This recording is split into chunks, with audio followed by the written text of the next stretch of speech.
기후변화에 대한 대응을 모색하기 위해 개최되는 유엔 기후변화 협약 당사국 총회는 인류가 직면한 기후 상황을 평가하고 대응 방안을 결정하는 역할을 해오고 있는데요. 기후위기에 대한 전망이 절망적이라는 연구가 계속 나오고 있지만 기후변화 대응을 우리가 중단할 수 없는 것은 인류의 생존과 밀접한 관계가 있기 때문입니다. 오늘은 28차 당사국 총회에서 어떤 부정적 또 긍정적 결론이 있었는지 알아볼 텐데요. 오늘도 K웨더 반기성 센터장과 함께하겠습니다. 어서 오세요. 안녕하세요. 네, 안녕하십니까. 자, 먼저 이번 28차 당사국 총회의 그 결론을 보면 화석연료의 감축이라는 단어 대신에 화석연료로부터의 전환이라고 표현을 썼더라고요. 이렇게 결정된 배경부터 설명해 주실까요? 일단 2015년에 파리 협약부터 작년 27차 당사국 총회까지 기후위기를 부르는 화석연료를 퇴출해야 한다. 이런 논의는 계속돼 왔어요. 네.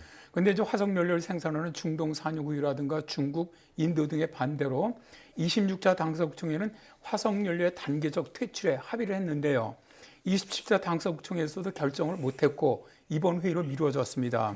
근데 이번에 당사국 총회를 주최했던 아랍에미레이트를 비롯한 산유국들은 초안에서 단계적 퇴출 대신에 소비와 생산 감소로 물타기 된 그런 문구를 넣었습니다. 네. 그러나 이제 많은 나라들이 자, 우리 협상을 안 하겠다라고 이제 선언하면서 폐막일을 하루 넘겼죠.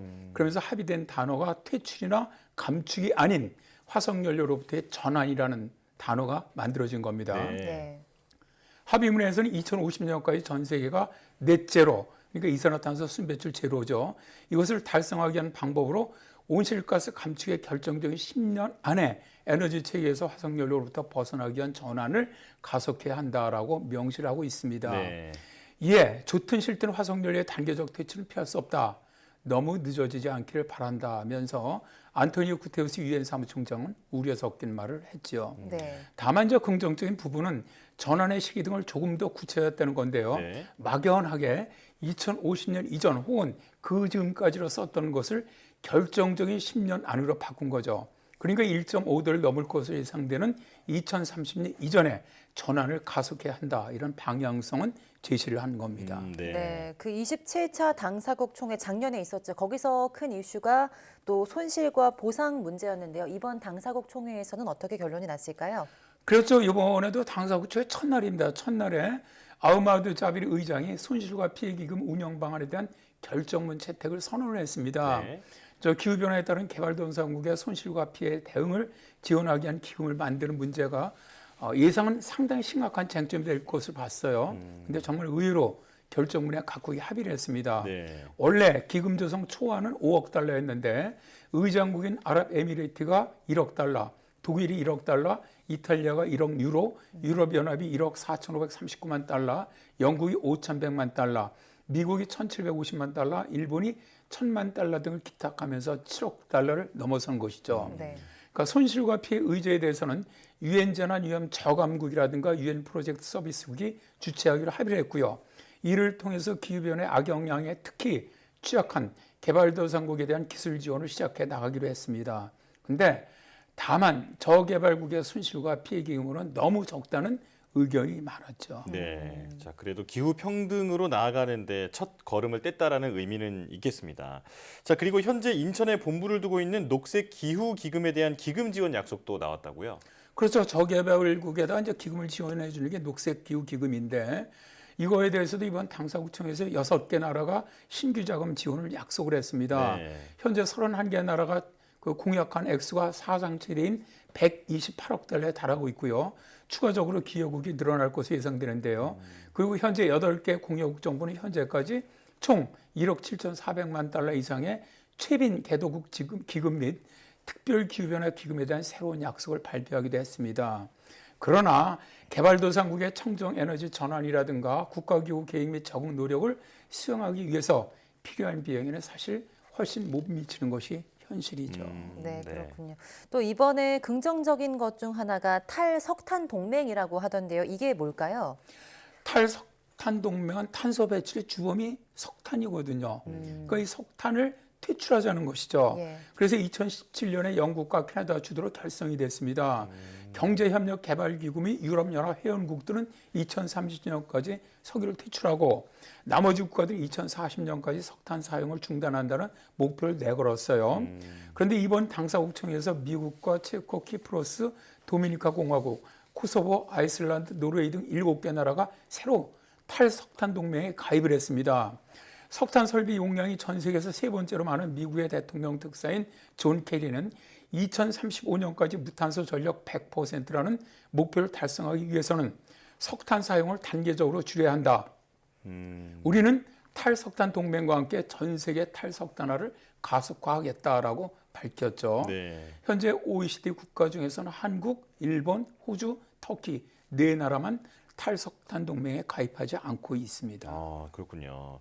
자, 또 그런가 하면 신재생 에너지에 대한 목표가 이번 합의문에 들어갔다면서요.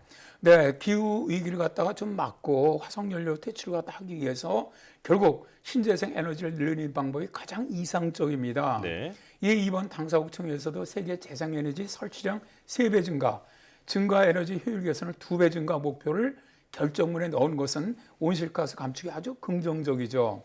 다만 초안에 들어있었던 재생에너지 설치 용량을 2020년 대비 3배를 늘려서 2030년에 1만 1000기가와트에 도달을 하고 에너지 효율 개선율을 2배를 늘려서 4.1%에 도달한다는 기준점 혹은 목표 수치가 빠진 점은 좀 아쉽고요. 네. 그리고 지구온도 1.5도 상승을 억제하기 위한 방법으로 핵발전도 포함이 됐습니다. 합의문에는 처음으로 탄소 제거 기술에 대해서는 특히 감축이 어려운 영역의 경우인 경우 핵발전, 그러니까 원자력 발전소죠. 이거를 포함한 무탄소, 저탄소 기술을 가속화한다는 이런 내용도 들어 있습니다. 이번 당사국청에 참가한 일부 국가들은 탄소 중립 목표 달성을 위해서 원자력 발전 규모를 2050년까지 현재의 3배로 늘려야 한다고 선언했는데요. 네. 이 선언에는 한국을 비롯해서 미국, 일본 등 20개 나라가 서명을 했습니다. 네, 그런데 이번 당사국 총회 내용 보니까 조금은 부끄러운 눈길이 가는 내용이 있던데요. 우리나라가 기후위기에 대응하지 않는 그 기후 악당으로 좀 뽑혔다고요? 좀 부끄러운 일이죠. 예. 세계 이제 기후행동 연대 그런 연대 단체인데요. 기후행동 네트워크가 기후 악당들에게 수여하는 불명예스러운 그런 상인 화석상을 한국이 받았습니다. 네. 한국은 캐나다 엘버타주와 노르웨이에서 세 번째로 화석상을 받았는데요.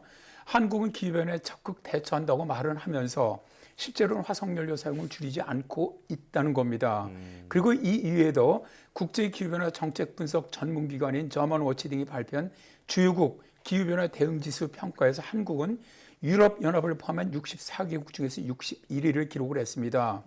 기후변화 대응지수는 각 나라의 온실가스 배출량과 에너지 사용, 또 재생에너지 사용, 또 기후정책 등 4개 분야의 성과를 계량한 건데요.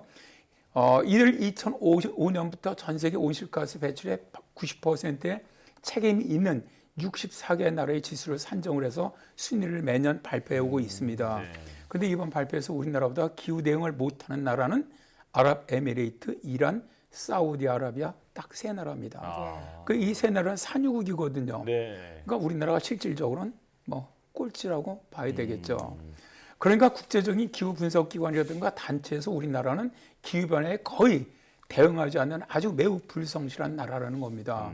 사실 우리나라 같은 경우는 수출해서 먹고 사는 나라로 전 세계적인 기후위기 대응에 불성실하다는 인식이 깊게 새겨질수록 국제사회에서 수출이라든가 경제협력에 뒤처질 수밖에 없다는 사실을 좀 인식을 하고 이번 정부에서는 기후위기에 좀 적극적으로 좀 대응에 동참했으면 좋겠습니다. 네. 자, 기후 대응이 선택이 아니라 필수라는 말씀이신데요. 적극적인 동참이 필요해 보입니다.